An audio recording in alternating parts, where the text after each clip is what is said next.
by die Kosmos vir kinders. Vandag wil ek jou voorstel aan my gunsteling kombuisassistent.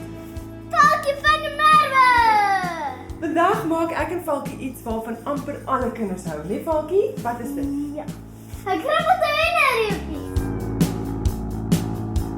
Baie mense hou daarvan om gefriesde hoenderreepies te koop, maar ons weet hoe lekker en hoe maklik dit is om dit self te maak. Is dit maklik, Falkie? Maklik. Wat ons nodig het om hierdie hoenderreepies te maak, is vars gesnyde hoenderborsies, eiers. Hierdie eiers het ons klaar 'n bietjie gekit, dan kan Falkie bietjie daarmee help. Ons het volgraan broodkrummels wat ek self fyn gemaak het, meel, sout en wat is hierdie rooi spesery? Paprika. So ek doen gewoonlik die meel en die eiers en Falkie doen die krummels want Mama mors dit weer. dis reg so. Kom ons doen dit, Falkie.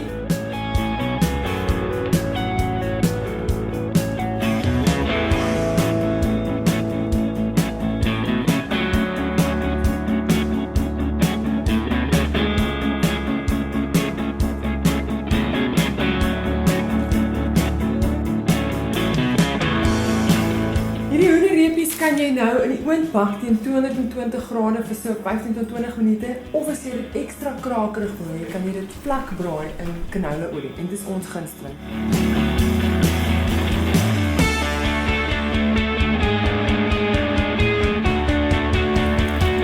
Hoe smaak dit, Falkie?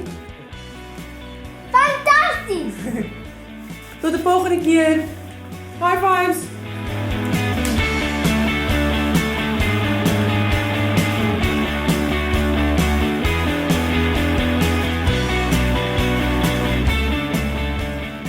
Baie baie beter gedink. Love you.